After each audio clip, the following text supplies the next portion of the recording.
Hola, buenas, mi nombre es Geisha Hiraldo, estudiante del Centro Educativo Giovanni Olermena, estudiante de cuarto de secundaria de la salida de Ciencias y Tecnología. El día de hoy voy a estar hablándoles sobre la crónica. Dentro de esto, su función, la estructura, las características, los tipos de crónicas, los elementos de una crónica y algunos temas más que vamos a impartir. Espero que sea de su agrado y que logren entender cada uno de los temas que voy a estar explicando en este pequeño video.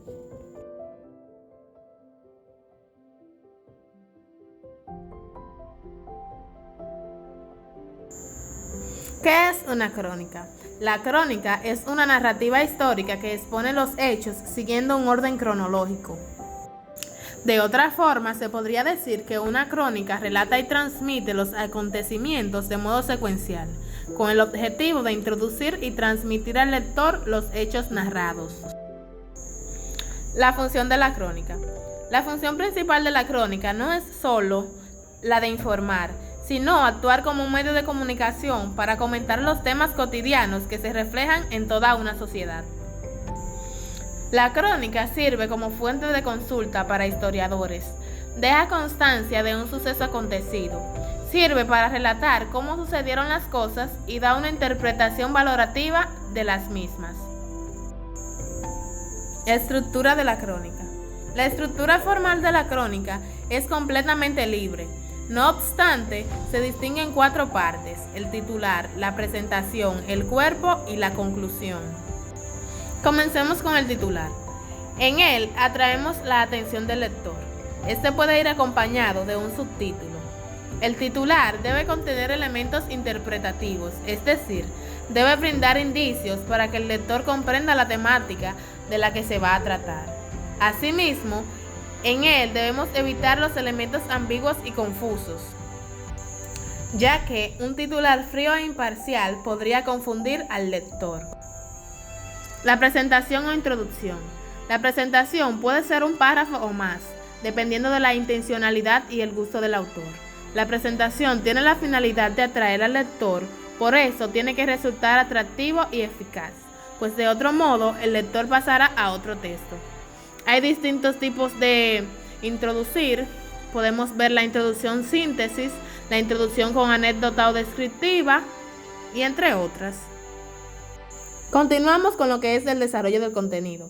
Aquí desarrollamos la información presentada en el titular y en el párrafo inicial y debe responder a las 6 preguntas básicas: qué, quién, cómo, cuándo, dónde y por qué, según la importancia que cada una de ellas tenga.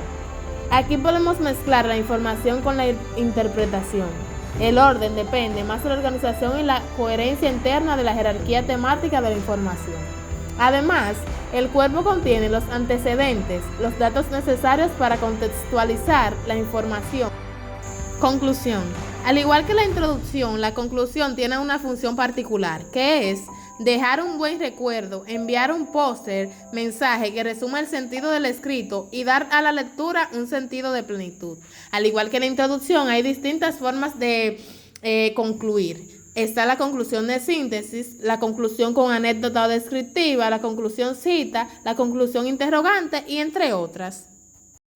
Características de la crónica. Dentro de ellas podemos encontrar las siguientes. El tiempo es definitivo para el ritmo y la credibilidad de la historia. Además de narrar la noticia, el cronista emite un juicio y una valoración sobre los hechos acontecidos. Tiene un estilo personal con elementos valorativos. Se utiliza una forma narrativa para contar los sucesos y destacar su importancia.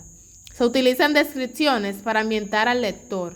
Cuenta un acontecimiento de interés colectivo. Énfasis en el cómo sucedieron las cosas. Usa un lenguaje sencillo y claro. Es una interpretación subjetiva de los hechos ocurridos contados desde el lugar en el que se producen y con una implicación clara de su cronología. Tipos de crónicas. Las crónicas periodísticas. Estas son aquellas que llegan a narrar sucesos que han pasado en la vida real, aunque también pueden narrar en forma de crónica algunos hechos novelescos o cuentos. Este tipo de crónica es la más popular y la que posee mayor valor literario, pues se realizó siguiendo una estructura rígida compuesta por la introducción, el desarrollo y la resolución. En esto se suele adicionar un análisis realizado por el propio autor. Las crónicas literarias. Ese es el tipo de crónica donde la cronista tiene el permiso total de incluir la ficción al desarrollar los hechos. La crónica de sociedad. Este tipo de crónica se narra sobre la vida privada de una celebridad o personalidad pública, lo cual resulta ser de gran interés para el público. Aquí se pondera aquellas personas que deben ser reconocidas en los medios de comunicación, sea por su liderazgo o por su dinero. Y es un tipo de crónica que ha estado sometido varias veces a la justicia, ya que invade la privacidad de las personas. Las crónicas culturales y sociales. A través de estas se da a conocer sobre cómo se produjo un evento cultural o social. La crónica de sucesos, también llamada crónica negra, es aquella que narra esos hechos que son de gran interés para el público, como son los accidentes, las catástrofes naturales, homicidios y entre otros. Las crónicas de viaje son aquellas que informan sobre lo que significó un determinado viaje hecho en cierto lugar, donde se describen las posibles experiencias, los paisajes, parejas o entre otros. Las crónicas corresponsal. Se trata de la crónica que se enfoca en dar a conocer en un determinado país algún hecho noticioso que está pasando en el extranjero. La crónica judicial es el tipo de crónica donde el narrador alude a temas judiciales en que se relatan acontecimientos criminales y accidentales. La crónica política es el tipo de crónica que se enfoca en dar a conocer los temas más contendentes actuales del mundo de la política. Y por último, pero no menos importante, la crónica deportiva. En este tipo de crónica, el público en general puede conocer los acontecimientos más actuales en el mundo del deporte. Vamos a mencionar algunos de los elementos no mencionados anteriormente que pertenecen a la crónica. El copete. Se llama copete al párrafo introductorio ubicado debajo del título de un artículo periodístico, en ocasiones en el lugar de la bajada. También recibe nombre de entrada o lead, como vemos en la derecha. La volanta, también conocido como antetítulo, se encarga de brindar una breve introducción al titular principal. En ocasiones señala el lugar o ubicación del hecho, algún detalle específico para la contextualización. Vamos a hablar del pie de foto. El pie de foto es un texto que aparece dispuesto siempre en el borde inferior de una imagen, recurrentemente sobreimpuesto a la misma, cuya misión fundamental es la de aportar al lector información específica sobre la fotografía en cuestión. Me gustaría agregar otra parte muy importante de la crónica que no se encuentra en esta imagen, que son los paratextos.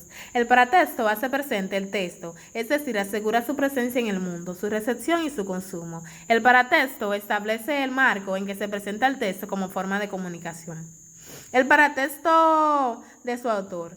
Ese es producido por el autor. Y dentro de ese está el nombre, el epígrafe, el prefacio, la dedicatoria, la nota al pie de página y entre otros. Este es llamado, como anteriormente dije, el paratexto de su autor.